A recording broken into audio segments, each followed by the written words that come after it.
सुमतिभिरनुमेयं शुभ्रकाजं सखाजं सुखमजमनपाजं मुक्त्युपाजं विमाजं दृहजमहमवेजं ध्येजमम्नाजगेजं सदजमसदजेजं श्रीसहाजं भजेजं तपस्वाध्याय शुश्रूषा कृष्णपूजारतं मुनिं विश्वेशमिष्टदं वन्दे परिव्राट् चक्रवर्तिनं श्रीगुरुभ्यो नमः। हरिः ओम्। श्रियःपत्ये नित्या गणितगुणमाणिक्यविशदप्रभाजालोल्लासोपहत सकलावद्यतमसे जगज्जन्मस्थेमप्रलयरचनाशीलवपुषे नमो शेषाम्नाय स्मृतिहृदयदीप्ताय हरजे येन प्रादुरभाविभूमिवरजे विस्तारिगो सन्ततिः प्राबोधिश्रुतिपङ्कजं करुणया प्रकाशितत्वं पदं ध्वान्तं ध्वंसमनादिसाधुनिकरश्चाकारि सन्मार्गगः तेन व्यासदिवाकरेण सततं मात्याजि मे मानसं व्याप्तिर्यस्य निजे निजेन महसा पक्षे सपक्षे स्थितिः व्यावृत्तिश्च विपक्षतोऽथ विषये सक्तिर्न वै बाधिते नैवास्ति प्रतिपक्षयुक्तिरतुलं शुद्धं प्रमाणं समे भूयात् तत्त्वविनिर्णयाय भगवान् आनन्दतीर्थो मुनिः भवति यदनुभावात् तेन मूकोऽपि वाग्मी जडमतिरपि जन्तुर्जायते प्राज्ञमौलिः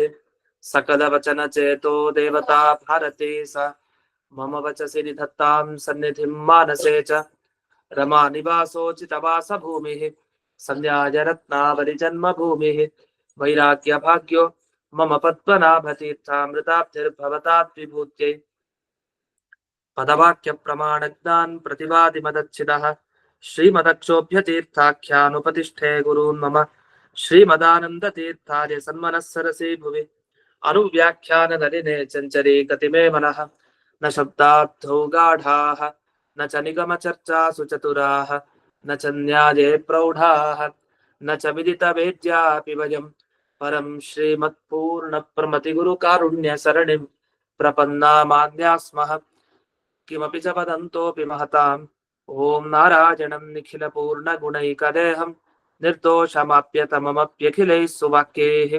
अस्योद्भवादिदमशेषविशेषतोऽपि वन्द्यं सदा प्रियतमं मम सन्नमामि कुपिता हि पणच्छाया समीकृत्या परं सुखं सेवन्ते यत्पदं धीराः तं भजे वल्लभं श्रियः।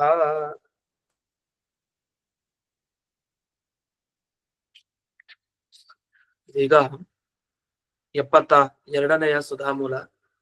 ಒಮ್ಮೆ ಎಲ್ಲಾ ಸುಧಾದಲ್ಲಿ ಬರುವಂತ ವಿಷಯಗಳನ್ನ ನೋಡಿ ಮತ್ತೆ ವ್ಯಾಖ್ಯಾನಕ್ಕೆ ಬರೋಣ. ಕೊನೆಗೆ ಇಲ್ಲಿ ಆನುಷಂಗಿಕಂ ಪರ ಸಿದ್ಧಾಂತಮಾಹ ಸ್ವತಂತ್ರತ್ವಮಿತಿ ಅಂತ ಶುರುವಾಗಿದೆ 72ನೇ ಸುಧಾಮೂಲ.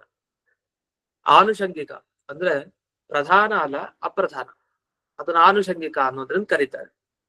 ಹಾಗಾದ್ರೆ ದೇವರ ಬಗ್ಗೆ ತಿಳಿಯಬೇಕಾದ ಪ್ರಧಾನ ಅಲ್ಲ ತುಂಬಾ, ಅದು ಅಪ್ರಧಾನ, ಅದಕ್ಕೆ ಬೇಕಾಗಿರೋದು ಅಂತ ಅರ್ಥ. ಅದನ್ನ ಅಪ್ರಧಾನ ಅಂತ ಕರೆಯೋದಕ್ಕಿಂತ ದೇವರ ಬಗ್ಗೆ ಮುಖ್ಯವಾಗಿ ತಿಳಿಲಿಕ್ಕೆ ಏನೇನ್ ಬೇಕೋ ಅಂತ ವಿಷಯಗಳಿಗೆ ಅನುಕೂಲವಾದ ವಿಷಯ ಅದನ್ನ ತಿಳಿಬೇಕಂತೆ. ಅದು ಪರಸಿದ್ಧಾಂತ.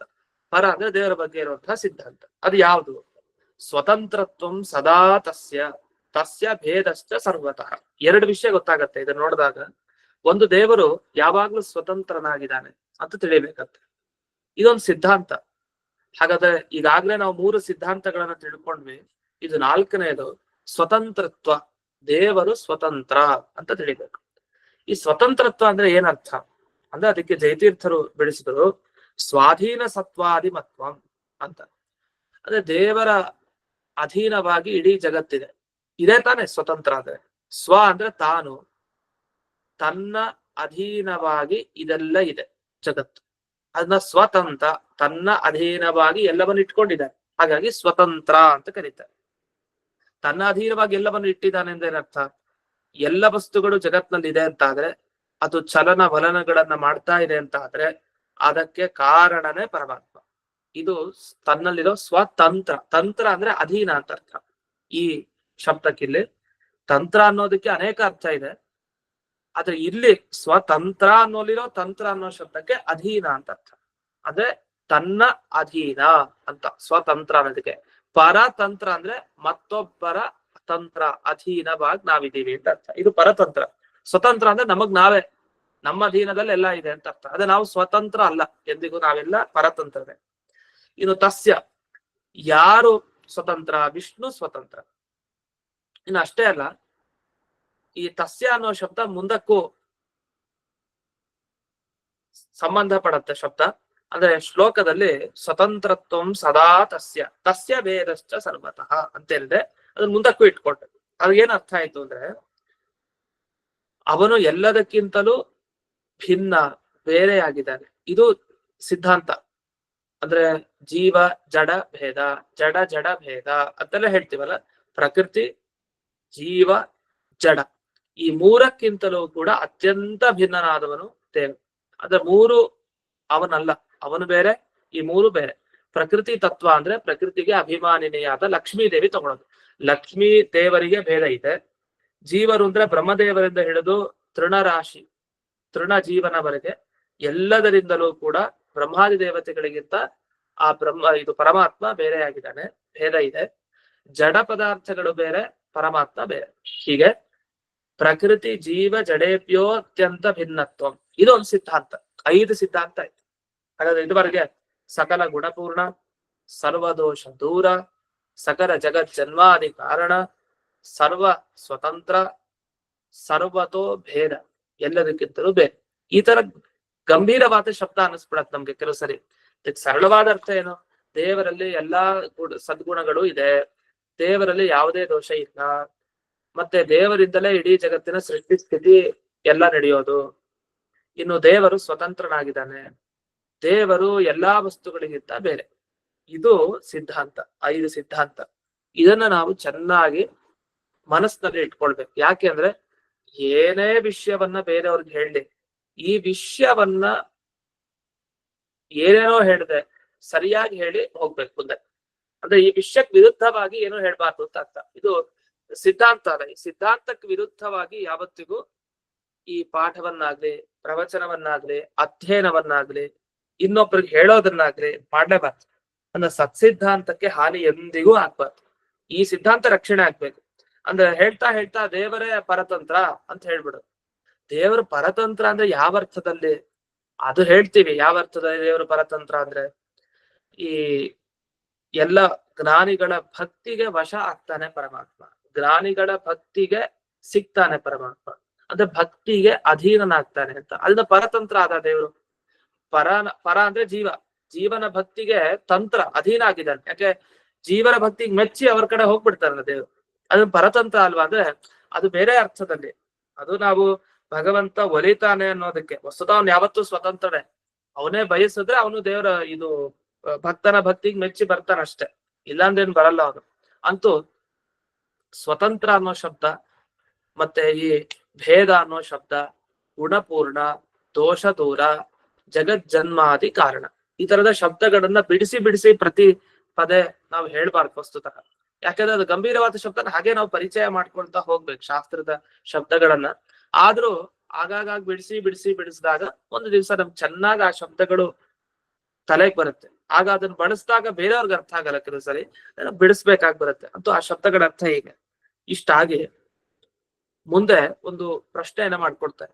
ಅಲ್ಲ, ಈಗ ಒಂದ್ ಮಾತು ಹೇಳಿದ್ರೆ ಒಂದು ಸಿದ್ಧಾಂತ ಇದೆ. ಏನ್ ಸಿದ್ಧಾಂತ?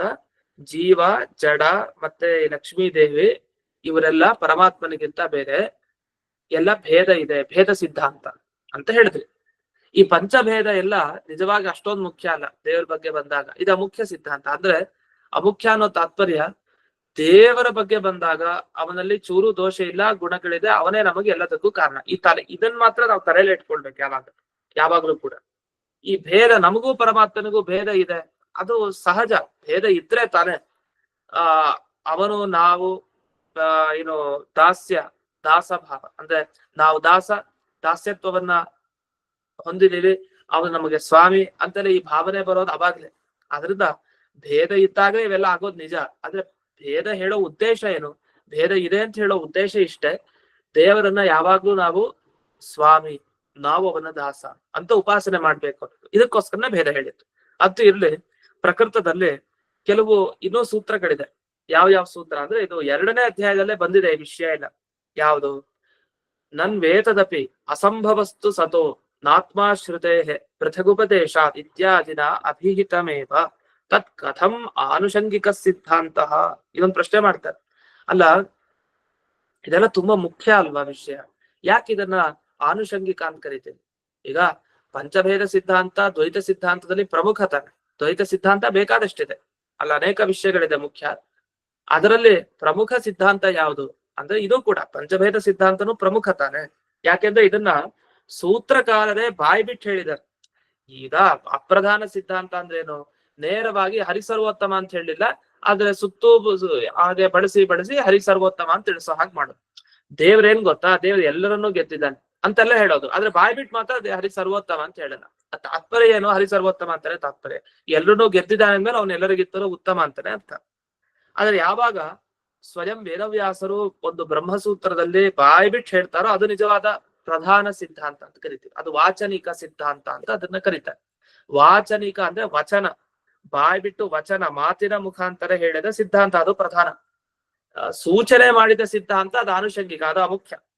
ಆದ್ರೆ ಇಲ್ಲಿ ನೀವು ಹೇಳೋ ಸ್ವತಂತ್ರ ದೇವರು ಅಂತ ವಿಷಯ ಆಗ್ಲಿ, ಅಥವಾ ದೇವರು ಎಲ್ಲರಿಗಿಂತಲೂ ಬೇರೆ ಅನ್ನೋ ವಿಷಯ ಆಗ್ಲಿ, ಎರಡನ್ನೂ ಕೂಡ ಆನುಷಂಗಿಕ, ಇದು ಅಮುಖ್ಯ, ಅಷ್ಟು ಪ್ರಧಾನ ಅಲ್ಲ ಅನ್ನೋ ತರ ಹೇಳಿದ್ರಿ. ಅದೇ ತಪ್ಪಲ್ವಾ? ಯಾಕೆಂದ್ರೆ ಬ್ರಹ್ಮಸೂತ್ರದಲ್ಲಿ ವೇದವ್ಯಾಸ ದೇವರೇ ಸ್ವಯಂ ನೇರವಾಗಿ ಹೇಳಿದ್ದಾರೆ ಇಂಥ ವಿಷಯಗಳನ್ನ. ದೇವರು ಸ್ವತಂತ್ರ ಅನ್ನೋ ವಿಷಯ ಆಗ್ಲಿ, ಅಥವಾ ದೇವರು ಈ ಪ್ರಕೃತಿ ಜೀವ ಜಡ ಎಲ್ಲದಕ್ಕಿಂತಲೂ ಬೇರೆ ಅನ್ನೋ ವಿಷಯ ಆಗಲಿ ಸ್ಪಷ್ಟವಾಗಿ ಹೇಳಿದ್ದಾರೆ. ಎಲ್ಲೆಲ್ಲಿ ಹೇಳಿದ್ದಾರೆ? ನಮ್ಗದು ಒಂದೊಂದು ಶಬ್ದ ಇಲ್ಲಿ ಹಾಕಿದ್ದಾರೆ ಅಷ್ಟೇ ಜಯತೀರ್ಥರು, ಅದನ್ನ ನಮಗೆ ಗೊತ್ತಾಗಲ್ಲ. ಪರಿಮಳ ಟಿಪ್ಪಣಿಯಲ್ಲಿ ಅದನ್ನ ಬಿಡಿಸಿ ಕೊಟ್ಟಿದ್ದಾರೆ. ಆ ಸೂತ್ರಗಳು ಹೇಗೆ ಅರ್ಥವನ್ನ ಹೇಳುತ್ತೆ, ಯಾಕೆ ಈ ರೀತಿ ಹೇಳಿದ್ದಾರೆ ಅಂತ ಬಹಳ ಸೊಗಸಾಗಿ ವಿವರಣೆ ಮಾಡ್ತಾರೆ. ಅದಕ್ಕೆ ಮುಂದಕ್ಕೆ ಹೋಗೋಣ. ಅದ್ರ ಮೊದಲಿಗೆ ಚಿಕ್ಕದಾಗಿ ಇದನ್ನ ತಿಳ್ಕೊಂಡು ಹೋಗೋಣ. ಒಟ್ಟಿಗೆ ಟಿಪ್ಪಣಿಗಳ ಎಲ್ಲಾ ವಿಷಯ ಒಟ್ಟಿಗೆ ನೋಡೋಣ. ಇಲ್ಲಿ 3 ಸೂತ್ರ ಬ್ರಹ್ಮಸೂತ್ರ ಹಾಕಿದ್ದಾರೆ. ಒಂದು ಅಸಂಭವಸ್ತು ಸತೋನುಪಪತ್ತೇ ಅಂತ ಒಂದು ಬ್ರಹ್ಮಸೂತ್ರ. ಇನ್ನೊಂದು ಬ್ರಹ್ಮಸೂತ್ರ ಅಸತಃ ಸದಜಾಯತ ಅಂತ, ಇದು ವೇದವಾಕ್ಯ ಏನಿದೆಯಲ್ಲ ಅದರ ಅರ್ಥ ಇಟ್ಕೊಂಡು ಹೇಳಿದ ಒಂದು ವಿಷಯ. ಇನ್ನೊಂದು ನಾತ್ಮಾಶ್ರುತೇ ಅಂತ ಒಂದು ಸೂತ್ರ ಇದೆ, ನಾತ್ಮಾಶ್ರುತೇ ಅಂತ. ಅದು ಪೂರ್ಣ ಸೂತ್ರ ಇಲ್ಲಿ ಪರಿಮಾಣದಲ್ಲೂ ಸಿಗತ್ತೆ ನಿಮ್ಗೆ. ನಾತ್ಮಾಶ್ರುತೇ ನಿತ್ಯತ್ವಾಚ್ಯತಾಭ್ಯ ಅಂತ ಬ್ರಹ್ಮಸೂತ್ರ. ಇನ್ನೊಂದು ಸೂತ್ರ ಓಂ ಪೃಥಗುಪದೇಶಾದ್ ಓಂ ಅಂತ ಸೂತ್ರ. ಒಟ್ಟು 3 ಸೂತ್ರ ಇದೆ. ಅದರಲ್ಲಿ ಮೊದಲನೇ ಸೂತ್ರ ಓಂ ಅಸಂಭವಸ್ತು ಸತೋನುಪಪತ್ತೇ ಓಂ ಅಂತ ಒಂದು ಬ್ರಹ್ಮಸೂತ್ರ. ಆಮೇಲೆ ಓಂ ನಾತ್ಮಾಶ್ರುತೇ ನಿತ್ಯತ್ವಾಚ್ಯತಾಭ್ಯ ಓಂ ಅಂತ 2ನೇ ಸೂತ್ರ. 3ನೇ ಬ್ರಹ್ಮಸೂತ್ರ ಓಂ ಪೃಥಗುಪದೇಶಾತ್ ಓಂ ಅಂತ ಬ್ರಹ್ಮಸೂತ್ರ. ಅಲ್ಲಿ ಈ 3ನ್ನೇ ಹೇಳಿದೆ, ಇನ್ನೂ ಹಲವು ಸೂತ್ರಗಳನ್ನು ತಗೊಳ್ಬೇಕು ಅಂತ ಜಯತೀರ್ಥರು ಹೇಳಿದ್ದಾರೆ. ಅದು ಯಾವುದು ಅಂದ್ರೆ ಓಂ ಅತಯವ ಚೋಪಮ ಸೂರ್ಯಕಾಧಿವತ್ ಓಂ, ಇದೆಲ್ಲ ಬಂದಿದೆ. ಯಾವುದು ಅಂದ್ರೆ ಅತಯವ ಚೋಪಮ ಅಂತ ಈಗ ಹೇಳಿದಲ್ಲ, ಉಪಮಾಧಿಕರಣ ಅಂತ ಹಿಂದೆ ಬಂತು. ಬಿಂಬ ಪ್ರತಿಬಿಂಬ ಭಾವದ ಬಗ್ಗೆ ಹಿಂದೆ ನಾವು ಪಾಠವನ್ನ ಕೇಳಾಗಿದೆ, ಇದೇ 3ನೇ ಅಧ್ಯಾಯದಲ್ಲಿ.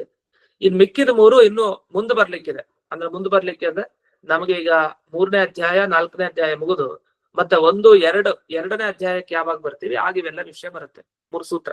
ಆದ್ರೆ ಅದಕ್ಕೆ ಅರ್ಥವನ್ನ ಈಗಲೇ ನೋಡ್ತೀವಿ ನಾವು ಈ ಟಿಪ್ಪಣಿ ವಿಚಾರಗಳು ಬಂದಾಗ. ಅಂತೂ ಈ 3 ಬ್ರಹ್ಮಸೂತ್ರಗಳಲ್ಲಿ ಏನ್ ಹೇಳಿದ್ದಾರೆ ಅಂದ್ರೆ, ಈ ಪರಮಾತ್ಮ ಸ್ವತಂತ್ರ, ಪರಮಾತ್ಮ ಎಲ್ಲರಿಗಿಂತ ಬೇಕು ಅನ್ನೋ ವಿಷಯ ಈ ಬ್ರಹ್ಮಸೂತ್ರದಲ್ಲೇ ಬಂದಿದೆ. ಬಂದಿದ್ಮೇಲೆ ನೀವು ಇದನ್ನ ಪ್ರಧಾನ ಅಂತ ಹೇಳ್ಬೇಕು, ಅಪ್ರಧಾನ ಅಂತ ಹೇಳ್ಬೇಕು. ಅದು ನೀವು ಅಪ್ರಧಾನ ಅಂತ ಹೇಳಿದಿರಿ.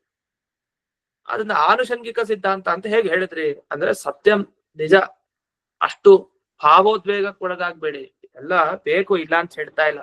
ಆದರೆ ಈ ಆನುಷಂಗಿಕ ಇದನ್ನ ಅಪ್ರಧಾನ ಅಂತ ಕರೆಯೋದ್ರ ಅಭಿಪ್ರಾಯ ಏನು? ಪಂಚಭೇದ ಸಿದ್ಧಾಂತ ಮುಖ್ಯ ನಿಜ, ದೇವರು ಸ್ವತಂತ್ರ ಅನ್ನೋ ಸಿದ್ಧಾಂತನೂ ಮುಖ್ಯನೇ. ಆದ್ರೆ ಯಾವ್ದ ಅರ್ಥದಲ್ಲಿ ಅಮುಖ್ಯ ಅಂತ ಕರಿತಾ ಇದೀವಿ ಅಂದ್ರೆ, ತಥಾಪಿ ಪ್ರಧಾನ ಪ್ರಮೇಯ ಉಪಯೋಗಿತೆಯ ಮುಕ್ತತ್ವಾದ ಅದೋಷ. ಈಗ ಒಬ್ಬ ವ್ಯಕ್ತಿ ಎಲ್ಲಾ ಕಡೆ ಪ್ರಧಾನ ಆಗ್ಬೇಕು ಅಂತಿದ್ದ, ಅವನು ತನ್ನ ವಿದ್ಯಾರ್ಥಿಗಳ ಮುಂದೆ ಗುರುವಾಗಿರ್ತಾನೆ ನಿಜ, ಮನೆಗೆ ಹೋದ್ ಕೂಡ್ಲೆ ತನ್ನ ತಂದೆ ತಾಯಿಗೆ ಅವನು ಪ್ರಧಾನ ಏನಲ್ಲ, ಅವನ ಅಪ್ರಧಾನ, ಅವ್ರಿಗಿಂತ ಚಿಕ್ಕವನೇ ತಾನೆ. ಎಲ್ಲಾ ವಸ್ತುಗಳು ಎಲ್ಲಾ ಸ್ಥಳದಲ್ಲಿ ಅದು ಪ್ರಧಾನ ಆಗತ್ತೆ ಅಂತಿಲ್ಲ. ಎಲ್ಲಾ ಜಾಗದಲ್ಲೂ ಅದಕ್ಕೆ ಪ್ರಾಮುಖ್ಯ ಸಿಗ್ಬೇಕು ಅಂತಿಲ್ಲ. ಕೆಲವು ಕಡೆ ಅದು ಮುಖ್ಯ, ಕೆಲವು ಕಡೆ ಅದು ಅಮುಖ್ಯ, ಗೌಣ ಆಗ್ಬಿಡುತ್ತೆ. ಹಾಗೆ ದೇವರ ಬಗ್ಗೆ ಇರುವಂತಹ ಈ ಸಿದ್ಧಾಂತ ಏನಿದೆ, ಎಲ್ಲಾ ಕಡೆ ಮುಖ್ಯ ಎಲ್ಲಾ ಕಡೆ ಅಮುಖ್ಯ ಅಂತಿಲ್ಲ. ಕೆಲವು ಕಡೆ ಮುಖ್ಯ, ಕೆಲವು ಕಡೆ ಅಮುಖ್ಯ. ಇದೇನಿದು 2 ತರ ಆಗತ್ತಾ ಅಂದ್ರೆ, ಅದಕ್ಕೆ ಅಭಿಪ್ರಾಯ ಎಷ್ಟು? ಪ್ರಧಾನ ಪ್ರಮೇಯ ಉಪಯೋಗಿತೆಯ ತತ್ವ. ಈಗ ದೇವರು ಸ್ವತಂತ್ರ ಅಂತ ಯಾಕೆ ಹೇಳ್ಬೇಕು, ಮತ್ತೆ ದೇವರನ್ನ ಈ ಸಕಲ ಜೀವ ಜಡ ಎಲ್ಲ ಪದಾರ್ಥಗಳಿಗಿಂತ ಬೇರೆ ಅಂತ ಯಾಕೆ ಹೇಳ್ಬೇಕು, ಇದ್ರ ಉಪಯೋಗ ಏನಿದೆ ಅಂದ್ರೆ, ಈ ಮೊದಲು ನಾವೊಂದು ಮಾತನ್ನು ಹೇಳಿದ್ವಿ, ಪರಮಾತ್ಮ ಸಕಲ ಗುಣಪೂರ್ಣ, ಎಲ್ಲಾ ಗುಣಗಳಿದೆ ಅವನಲ್ಲಿ.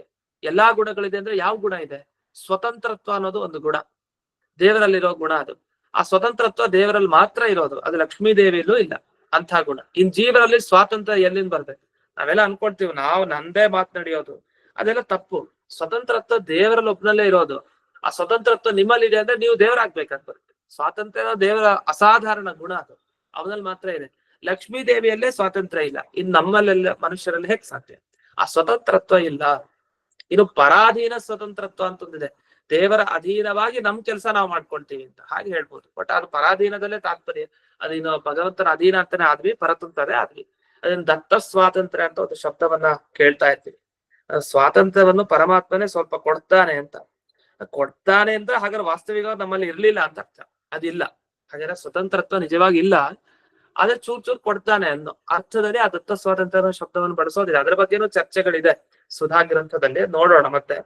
ಅಂತೂ ಈ ಸ್ವತಂತ್ರತ್ವ ಸಿದ್ಧಾಂತ ನಾವ್ ಯಾಕೆ ತಿಳ್ಕೊಳ್ಬೇಕು ಅಂದ್ರೆ, ಸಕಲ ಗುಣಗಳು ದೇವರಲ್ಲಿದೆ ಅಂದಾಗ ಆ ಗುಣಗಳಲ್ಲಿ ಒಂದು ಗುಣ ಯಾವುದು ಅಂದ್ರೆ ಸ್ವತಂತ್ರತ್ವ ಅನ್ನೋದು ಒಂದು ದೇವರ ಗುಣ ಅದಿದೆ ಅಂತ ತಿಳಿಬೇಕಾಗಿದೆ. ಆದ್ರಿಂದ ಸಕಲ ಗುಣಗಳು ದೇವರಲ್ಲಿದೆ ಅಂತ ತಿಳ್ಕೊಳ್ಳಿಕ್ಕೆ ಉಪಯೋಗ ಆಯ್ತು ಯಾವುದು? ಈ ಸ್ವತಂತ್ರತ್ವ ಅನ್ನೋ ಗುಣವನ್ನು ತಿಳ್ಕೊಂಡ್ರೆ, ಓ ದೇವರಲ್ಲಿ ಇರೋ ಗುಣಗಳು ಯಾವ್ದು? ಸ್ವತಂತ್ರತ್ವ ಅನ್ನೋದು ಒಂದು ಗುಣ. ಆದ್ರಿಂದ ಸಕಲ ಗುಣಗಳಲ್ಲಿ ಇದು ಒಂದ್ ಸೇರ್ಕೊಂಡಿದೆ ಅಂತ ಗೊತ್ತಾಯ್ತು. ಅಷ್ಟೇ ಅಲ್ಲ, ದೇವರಲ್ಲಿ ದೋಷ ಇಲ್ಲ ಅಂತ ಹೇಳ್ಬೇಕು ಅಂದ್ರೆ ಒಂದು ಸ್ವತಂತ್ರ ಅಂತ ಗೊತ್ತಾಗ್ಬೇಕು ನಿಮ್ಗೆ. ದೇವರಲ್ಲಿ ಯಾಕೆ ದೋಷ ಇಲ್ಲ? ನಮ್ ತರ ದೇವರಲ್ಲಿ ದೋಷ ಇರ್ಬೋದಲ್ಲ ಅಂದ್ರೆ, ನಮ್ಮಲ್ಲಿ ದೋಷ ಬರುತ್ತೆ, ಯಾಕೆ ನಾವು ಪರತಂತ್ರ. ಇನ್ನೊಬ್ಬರ ಮಾತನ್ನ ಕೇಳಿ ಅಧೀನವಾಗಿ ಇರ್ಬೇಕಾಗಿ ಬರುತ್ತೆ. ಅದ್ರ ದೋಷಗಳ ಆಚರಣೆ ಖಂಡಿತ ಆಗತ್ತೆ. ಇನ್ನೊಬ್ಬರ ಮಾತನ್ನ ಕೇಳಿ ಕೆಟ್ಟ ಕರ್ಮಗಳನ್ನ ಮಾಡ್ಬೇಕಾಗಿ ಬರುತ್ತೆ. ಅಥವಾ ಇನ್ನೊಬ್ಬರ ಮಾತು ಅಂದ್ರೆ ಕಲಿ ಪುರುಷನ ಅಧೀನ. ನಾವು ಕಲಿ ಪುರುಷನ ಮಾತನ್ನ ಕೇಳಿ ನಾವೇನೋ ತಪ್ಪನ್ನ ಮಾಡ್ತಾ ಇರ್ತೀವಿ. ಅಂದ್ರೆ ಕಾಮ ಕ್ರೋಧಾದಿ ಲೋಭ ಇದೆಲ್ಲ ದೋಷಗಳಿಗೆ ವಶರಾಗಿ ಕೆಟ್ಟ ಕರ್ಮಗಳನ್ನ ಮಾಡ್ತಾ ಇರ್ತೀವಿ. ಹಾಗಾದ್ರೆ ಏನಾಯ್ತು? ಮನುಷ್ಯರಾದವರು ತಾವು ಕೆಟ್ಟ ಕರ್ಮವನ್ನೆಲ್ಲ ಮಾಡ್ತಾರೆ ಅಂದ್ರೆ ಪರಾಧೀನವಾಗಿ ಮಾಡ್ತಾರೆ, ಪರತಂತ್ರ. ಹಾಗಾದ್ರೆ ಇನ್ನೊಬ್ಬರ ಮಾತು, ಇನ್ನೊಬ್ಬರ ಅಧೀನವಾಗಿ ಇರ್ತೀವಿ ಅಂದ್ರೆ ಅಲ್ಲಿ ತಪ್ಪುಗಳಿಗೆ ಅವಕಾಶ ಇದೆ. ಸ್ವತಂತ್ರವಾಗಿರ್ತೀವಿ ಅಂದ್ರೆ ತಪ್ಪುಗಳಿಗೆ ಅವಕಾಶ ಇಲ್ಲ. ಆದ್ರೆ ಎಂದಿಗೂ ಸ್ವಾತಂತ್ರ್ಯ ಇಲ್ಲ ಜೀವರಿಗೆ, ಯಾಕೆ ಕಾಮಕ್ರೋಧಾದಿಗಳಿಗಂತೂ ವಶರಾಗಿ ಇದ್ದೇ ಇರ್ಬೇಕು. ಆದ್ರೆ ದೇವರು ಮಾತ್ರ ಯಾವುದಕ್ಕೂ ವಶ ಅಲ್ಲ. ಆದ್ರಿಂದ ಪರತಂತ್ರತ್ವ ಅನ್ನೋದು ಒಂದು ದೊಡ್ಡ ದೋಷ ಅವನಲ್ಲಿ ಇಲ್ಲ. ಹಾಗಾದ್ರೆ ಸ್ವತಂತ್ರತ್ವ ದೇವರಲ್ಲಿದೆ ಅಂತಂದ್ರೆ ಅವನಲ್ಲಿ ಯಾವುದೇ ದೋಷ ಇಲ್ಲ ಅಂತ ಅರ್ಥ. ಹಾಗಾದ್ರೆ ಒಂದು ಗುಣ ಹೇಳಿದಾಗಾಯ್ತು, ಇನ್ನೊಂದು ದೋಷ ಇಲ್ಲ ಅಂತ ಹೇಳಲಿಕ್ಕೂ ಆ ದೇವರು ಸ್ವತಂತ್ರ ಅಂತ ತಿಳಿಯೋದು ತುಂಬಾ ಮುಖ್ಯ. ಅಷ್ಟೇ ಅಲ್ಲ, ಇನ್ನೊಂದು ಸಿದ್ಧಾಂತ ಬಂತು, ಸಕಲ ಜಗತ್ ಜನ್ಮಾದಿ ಕಾರಣ, ಇಡೀ ಜಗತ್ತಿನ ಸೃಷ್ಟಿ ಸ್ಥಿತಿ ಎಲ್ಲದಕ್ಕೂ ಕಾರಣ. ಒಂದು ಸಣ್ಣ ವಸ್ತುವನ್ನ ಸೃಷ್ಟಿ ಮಾಡ್ಬೇಕು, ಒಂದು ವಿಷಯವನ್ನ ಎಲ್ರಿಗೂ ಒಪ್ಪಿಸ್ಬೇಕು ಅಂದ್ರೆ ತುಂಬಾ ಕಷ್ಟ. ಒಪ್ಪೋದೇ ಇಲ್ಲ. ಯಾರು ಒಪ್ತಾರೆ? 100 ಜನ ಇದ್ದಾಗ ಒಪ್ಸೋದು ತುಂಬಾ ಕಷ್ಟ, ಸಾಧ್ಯನೇ ಇಲ್ಲ. ಒಬ್ರೇ ಒಪ್ಪಲ್ಲ, ಮಾತು ಕೇಳಲ್ಲ, ಇನ್ನು 100 ಜನನ ಹೇಗೆ ಒಪ್ಸೋದು ಅಂತ ಸಾಮಾನ್ಯವಾಗಿ ಮಾತಾಡೋದಿದೆ. ಹಾಗಾದ್ರೆ ಏನಾಯ್ತು? ಒಂದು ವಸ್ತುವನ್ನ ಸೃಷ್ಟಿ ಮಾಡ್ಬೇಕು ಅಂದ್ರೆ 100 ಜನನ ಕೇಳ್ಬೇಕು. ಒಂದು ವಸ್ತುವನ್ನ ಹೇಳ್ಬೇಕು, ಮಾಡ್ಬೇಕು, ಅದನ್ನ ಕಾಪಾಡ್ಕೊಂಡ್ ಬರ್ಬೇಕು, ಅದನ್ನ ನಾಶಪಡಿಸ್ಬಾರ್ದು ಅಂದ್ರೆ ಯಾವ್ದೇ ಆಗ್ಲಿ ಅದೆಲ್ಲ ತುಂಬಾ ಕಷ್ಟ. ಅದು ಇನ್ನು ಇಡೀ ಜಗತ್ತಿನ ಸೃಷ್ಟಿ ಮಾಡ್ಬೇಕು, ಇಡೀ ಜಗತ್ತಿನ ಪಾಲನೆ, ಇಡೀ ಜಗತ್ತಿನ ಸಂಹಾರ ಇದೆಲ್ಲ ಮಾಡ್ಬೇಕು ಅಂದ್ರೆ ದೇವರು ಎದುರಾಗಿ ಯಾರು ಮಾತೇ ಆಡಲ್ವಾ? ಒಂದ್ ಕೆಲ್ಸ ಆಗ್ಬೇಕು ಅಂದ್ರೆ 100 ಜನ 100 ತರ ಮಾತಾಡ್ತಾರೆ. ಅಂದ್ಮೇಲೆ ದೇವರು ಈ ಜಗತ್ತಿನ ಸೃಷ್ಟಿಯನ್ನ ಮಾಡ್ಬೇಕಾದ್ರೆ, ಅಥವಾ ಅವನು ಪಾಲನೆ ಕಾಪಾಡ್ಬೇಕಾದ್ರೆ, ಅವನು ಸಂಹಾರ ಮಾಡ್ಬೇಕಾದ್ರೆ 100 ಜನ ಅವ್ನು ಮಾತನಾಡಿ ತಡಿಬೋದಲ್ಲ. ಯಾರು ತಡದ್ರ? ಯಾರು ತಡಿಲಿಲ್ಲ. ಹಾಗಾಗಿ ಆ ಪರಮಾತ್ಮ ಇಡೀ ಜಗತ್ತಿನ ಸೃಷ್ಟಿ ಸ್ಥಿತಿ ಸಂಹಾರ ಎಲ್ಲಾ ಮಾಡ್ಲಿಕ್ಕೆ ಆಯ್ತು ಅವನ ಕೈಗೆ. ಹಾಗಾದ್ರೆ ಯಾಕಾಯ್ತು ಇವೆಲ್ಲ ಅಂತಂದ್ರೆ ಅವನು ಸ್ವತಂತ್ರ ಆದ್ರಿಂದ ಆಯ್ತು, ಇಲ್ಲ ಅಂದ್ರೆ ಆಗ್ತಾ ಇರ್ಲಿಲ್ಲ. ಹಾಗಾದ್ರೆ ಆ ಸ್ವತಂತ್ರತ್ವ ಅನ್ನೋ ಒಂದನ್ನ ತಿಳ್ಕೊಂಡ್ರೆ 3 ಸಿದ್ಧಾಂತ ಗೊತ್ತಾಗತ್ತೆ ನಮ್ಗೆ. ಯಾವುದು? ಸಕಲ ಸದ್ಗುಣ ಪೂರ್ಣ ಒಂದು ಗೊತ್ತಾಗತ್ತೆ ದೇವರ ಬಗ್ಗೆ, ಅವನಲ್ಲಿ ಯಾವುದೇ ದೋಷ ಇಲ್ಲ ಅಂತ ಗೊತ್ತಾಗತ್ತೆ. ಹಾಗೆ ಅವನು ಎಲ್ಲಾ ಜಗತ್ತಿನ ಎಲ್ಲಾ ರೀತಿಯ ಸೃಷ್ಟಿಯಾದಿಗಳಿಗೆ ಕಾರಣ ಅಂತ ಗೊತ್ತಾಗತ್ತೆ. ಹಾಗಾದ್ರೆ ಈ 3 ಪ್ರಮೇಯ, 3 ವಿಷಯಗಳನ್ನ ತಿಳ್ಕೊಳ್ಳಿಕ್ಕೆ ಅವನು ಸ್ವತಂತ್ರ ಅನ್ನೋದನ್ನ ನಾವು ತಿಳ್ಕೊಳ್ಳೋದು ತುಂಬಾ ಮುಖ್ಯ. ಈ ಅರ್ಥದಲ್ಲಿ ಏನಾಯ್ತು? ಈ ಸ್ವತಂತ್ರತ್ವ ನೀವ್ ಯಾಕೆ ತಿಳ್ಕೊಳ್ಳೋದು? ಆ 3 ತಿಳ್ಕೊಳ್ಳಿಕ್ ನೀವು ತಿಳ್ಕೊಳ್ಳೋದು. ಹಾಗಾದ್ರೆ ಏನಾಯ್ತು? ಸ್ವತಂತ್ರತ್ವ ಈ ಅರ್ಥದಲ್ಲಿ ಮುಖ್ಯವಾದದ್ದು. ಇನ್ನೊಂದು ತಿಳಿಲಿಕ್ಕೋಸ್ಕರ ನಾವ್ ಇದನ್ನೆಲ್ಲ ಸ್ವತಂತ್ರತ್ವನ ತಿಳಿಯೋದ್ರಿಂದ ಸ್ವತಂತ್ರತ್ವವನ್ನ ಅಪ್ರಧಾನ, ಆನುಷಂಗಿಕ ಅಂತ ಕರಿತೀವಿ. ಉದಾಹರಣೆಗೆ ಈಗ ಒಬ್ಬ ಹೋಮ ಮಾಡ್ದ, ಜ್ಯೋತಿಷ್ಠೋಮ ಯಾಗವನ್ನು ಮಾಡಿದ್ದಾನೆ. ಜ್ಯೋತಿಷ್ಠೋಮ ಯಾಗ ಮಾಡಿದವನ್ಗೆ ಸ್ವರ್ಗ ಸಿಗತ್ತೆ ಅಂತ ಹೇಳಿದ್ದಾರೆ. ಸ್ವರ್ಗ ಮುಖ್ಯನಾ ಜ್ಯೋತಿಷ್ಠೋಮ ಯಾಗ ಮುಖ್ಯನಾ ಅಂತ ಒಂದು ಚರ್ಚೆ ಪ್ರಾರಂಭ ಆಯ್ತು. ಇದ್ರಲ್ಲೇನಿದೆ, ಸ್ವರ್ಗನೇ ತಾನೇ ಮುಖ್ಯ. ಸ್ವರ್ಗ ಏನ್ ನಿಮ್ಗೆ ಜ್ಯೋತಿಷ್ಠೋಮ ಯಾಗ ಮಾಡ್ದೇನೆ ಸಿಗತ್ತಾ? ಹಾಗಾದ್ರೆ ಜ್ಯೋತಿಷ್ಠೋಮ ಯಾಗ ಮುಖ್ಯ ಆಯ್ತು. ಯಾಕೆ ಯಾಗ ಮಾಡಿದ್ರೆ ಸ್ವರ್ಗನೇ ಸಿಗಲ್ಲ? ಅಥವಾ ಬೇಡ ಇನ್ಯಾವುದೋ ರೀತಿ ಸ್ವರ್ಗ ಸಿಗತ್ತೆ ಅಂತ ಇಟ್ಕೊಳ್ಳಿ. ಗುರುಗಳ ಅನುಗ್ರಹದಿಂದ ಸ್ವರ್ಗ ಸಿಗತ್ತೆ. ಸ್ವರ್ಗ ಮುಖ್ಯನಾ ಗುರುಗಳ ಅನುಗ್ರಹ ಮುಖ್ಯನಾ? ಅಥವಾ ಯಾಗದಿಂದ ಸ್ವರ್ಗ ಸಿಗತ್ತೆ, ಯಾಗ ಮುಖ್ಯನಾ ಸ್ವರ್ಗ ಮುಖ್ಯನಾ? ಅಂದ್ರೆ ಎಲ್ರೂ ಹೇಳೋದೇನು, ನಾವು ಯಾವ ಉದ್ದೇಶ ಇಟ್ಕೊಂಡು ಯಾವ ಕೆಲಸ ಮಾಡ್ತೀವಿ ಆ ಉದ್ದೇಶ ಮುಖ್ಯ. ಈಗ ಮೋಕ್ಷಕ್ಕೋಸ್ಕರ ಎಲ್ಲ ಮಾಡ್ತೀವಿ, ಯಾವ್ದು ಮುಖ್ಯ? ವೇದಾಧ್ಯಯನ ಮಾಡೋದು ಮುಖ್ಯನಾ ಅಥವಾ ಶಾಸ್ತ್ರ ಶ್ರವಣ ಮಾಡೋದು ಮುಖ್ಯನಾ? ಇದು ಯಾವ್ದು ಮುಖ್ಯ ಅಲ್ಲ. ನಿಜವಾಗಿ ಮುಖ್ಯ ಯಾವುದು? ಮೋಕ್ಷನೇ ಮುಖ್ಯ. ಮೋಕ್ಷಕ್ಕೋಸ್ಕರ ತಾನೇ ಇದೆಲ್ಲ ಮಾಡ್ತಾ ಇರೋದು. ಹಾಗಾದ್ರೆ ಇದೆಲ್ಲ ಮುಖ್ಯ ಆದ್ಮೇಲೆ ಇದೆಲ್ಲ ಬೇಡ್ವಾ? ಬೇಕು. ಯಾವ್ದಕ್ ಬೇಕು? ಮೋಕ್ಷಕ್ಕೆ ಇದೆಲ್ಲ ಬೇಕು. ಇದಿಲ್ದ ಮೋಕ್ಷ ಸಿಗಲ್ಲ. ಹಾಗಾಗಿ ಮೋಕ್ಷ ಅನ್ನೋದು ಪ್ರಧಾನ. ನಮ್ಮ ಉದ್ದೇಶ ಯಾವತ್ತೂ ಪ್ರಧಾನ ಆಗಿರುತ್ತೆ. ಅದನ್ನ ಪಡಿಲಿಕ್ಕೆ ಇವೆಲ್ಲ ಬೇಕು. ಆದ್ರಿಂದ ಇದು ಕೂಡ ಅದರ ಜೊತೆಗೆ ಬೇಕೇ ಬೇಕು. ಇದು ಅಮುಖ್ಯ. ನಿಜವಾಗ್ ಮುಖ್ಯ ಯಾವುದು? ಆ ಮೋಕ್ಷ. ಹಾಗೆ ದೇವರು ನಮಗ್ ಮುಖ್ಯ. ಆ ದೇವರು ಮುಖ್ಯ ಆದ್ರಿಂದಲೇ ಈ ಶಾಸ್ತ್ರಗಳೆಲ್ಲ ನಮಗ್ ಬೇಕಾಗಿದೆ. ಇನ್ನೊಂದಿದ್ದ ಶಾಸ್ತ್ರಗಳು ಬೇಕಾಗಿಲ್ಲ. ಹಾಗಾದ್ರೆ ಶಾಸ್ತ್ರ ಎಲ್ಲ ಅಮುಖ್ಯ, ಭಗವಂತ ಮುಖ್ಯ. ಈ ಮುಖ್ಯ ಅಮುಖ್ಯ ಅನ್ನೋದು ಅಭಿಪ್ರಾಯ ಇಷ್ಟೇ. ನಾವು ಯಾವುದನ್ನ ಪಡಿಲಿಕ್ಕೋಸ್ಕರ ಅಂತ ನಾವು ಕೆಲಸ ಮಾಡ್ತೀವಿ, ಆ ಪಡಿತೀವಲ್ಲ ಅದು ಮುಖ್ಯ. ಈಗ ಶಾಸ್ತ್ರ ಓದೋದ್ ಯಾಕೆ? ಜ್ಞಾನ ಪಡಿಲಿಕ್ಕೋಸ್ಕರ. ಅದನ್ನ ಜ್ಞಾನ ಮುಖ್ಯ. ಆದ್ರೆ ಒಂದು ಹಂತದಲ್ಲಿ ಜ್ಞಾನನೂ ಅಮುಖ್ಯ. ಅದಕ್ಕೂ ಕೂಡ ಪ್ರಾಮುಖ್ಯ ಇಲ್ಲ. ಯಾಕಂದ್ರೆ ದೇವರ ಮುಂದೆ ಜ್ಞಾನನೂ ಚಿಕ್ಕದು. ನಾವು ಜ್ಞಾನ ಯಾಕೆ ಪಡೆಯೋದು? ದೇವರನ್ನ ಹೊಂದಲಿಕ್ಕೆ. ದೇವರನ್ನ ಹೊಂದೋದ್ ಯಾಕೆ? ಮೋಕ್ಷಕ್ಕೆ. ಹಾಗಾದ್ರೆ ದೇವರು ಅಮುಖ್ಯನ? ಇಲ್ಲ, ದೇವರು ಮುಖ್ಯನೇ. ಅವನ ಅನುಗ್ರಹ ಇಲ್ಲದೆ ಮೋಕ್ಷ ಸಿಗಲ್ಲ. ಅಂದ್ರೆ ಅದಕ್ಕೆ ಆಗ್ಲೇ ಒಂದು ಉದಾಹರಣೆ ಹೇಳ್ದೆ. ಒಬ್ಬ ವ್ಯಕ್ತಿಗೆ ಎಲ್ಲಾ ಕಡೆ ಸಮಾನ ಮರ್ಯಾದೆ ಸಿಗ್ಬೇಕು ಅಂತಿಲ್ಲ. ಮನೆಯಲ್ಲಿದ್ದ ಹಾಗೆ, ದೇವಸ್ಥಾನಕ್ಕೆ ಹೋದ್ಮೇಲೆ, ಗುರುಕುಲಕ್ಕೆ ಹೋದ್ಮೇಲೆ, ಮತ್ ಇನ್ನೊಂದೆಂದು ಸಾಮಾಜಿಕ ಕಾರ್ಯಕ್ರಮಕ್ಕೆ ಹೋದ್ರೆ ಎಲ್ಲಾ ಕಡೆ ಒಬ್ಬ ವ್ಯಕ್ತಿಗೆ ಸಮಾನವಾದ ಪ್ರಾಮುಖ್ಯ ಇರಲ್ಲ. ಒಂದೊಂದ್ ಕಡೆ ಮುಖ್ಯ, ಇನ್ನೊಂದ್ ಕಡೆ ಅಮುಖ್ಯ. ಹಾಗೆ ಈ ಸಿದ್ಧಾಂತಗಳು ಕೂಡ ಒಂದೊಂದು ಕಡೆ ಮುಖ್ಯ, ಒಂದೊಂದು ಕಡೆ ಅಮುಖ್ಯ. ಅಂದ್ರೆ ಉದ್ದೇಶ ಏನು, ಆ ದೃಷ್ಟಿ ಯಾವುದು, ಯಾವ ದೃಷ್ಟಿನ ಇಟ್ಕೊಂಡು ನಾವು ಸಿದ್ಧಾಂತವನ್ನ ತಿಳ್ಕೊಳ್ಬೇಕು, ಅದಕ್ಕೆ ಅನುಗುಣವಾಗಿ ಉದ್ದೇಶ ಪ್ರಧಾನ. ಹಾಗಾಗಿ ಇಲ್ಲಿ ಈ ಸಕಲ ಜಗತ್ ಜನ್ಮಾಧಿಕಾರಣ, ಸಕಲ ಸದ್ಗುಣ ಪೂರ್ಣ, ನಿರ್ದೋಷ, ಈ ಎಲ್ಲ ವಿಷಯ ಮುಖ್ಯ. ಆದ್ರೆ ಇದನ್ನೆಲ್ಲ ತಿಳ್ಕೊಳ್ಬೇಕು ಅಂದ್ರೆ ಸ್ವತಂತ್ರತ್ವ ಜ್ಞಾನ ಬೇಕೇ ಬೇಕು ದೇವರ ಬಗ್ಗೆ. ಆದ್ರಿಂದ ಅದು ಅದಕ್ಕೆ ಉಪಯೋಗಿ. ಆದ್ರಿಂದ ಅದೇನ್ ತಪ್ಪಿಲ್ಲ, ಅದು ಕೂಡ ಬೇಕೇ ಬೇಕು ತತ್ವ. ಹೀಗೆ ಇನ್ನು ಅನೇಕ ವಿಷಯಗಳನ್ನ ಹೇಳೋದಿದೆ. ಅದೆಲ್ಲವನ್ನ ಮತ್ತೆ ಮುಂದಿನ ಪಾಠದಲ್ಲಿ ನೋಡೋಣ ಅಂತ ಹೇಳ್ತಾ ಇದೀನ ಪಾಠವನ್ನ ಅಸ್ಮದ್ ಗುರುವಂತರ್ಗತ ವ್ಯಾಸತೀರ್ಥ ಗುರುವಂತರ್ಗತ ಭಾರತೀಯ ರಮಣ ಮುಖ್ಯ ಪ್ರಾಣಾಂತರ್ಗತ ಶ್ರೀಮನ್ ಮೂಲ ಗೋಪಾಲಕೃಷ್ಣನಿಗೆ ಅರ್ಪಣೆಯನ್ನು ಮಾಡ್ತೇನೆ. ಶ್ರೀಕೃಷ್ಣ ಅರ್ಪಣ. ನಮಸ್ಕಾರ. ನಮಸ್ಕಾರ.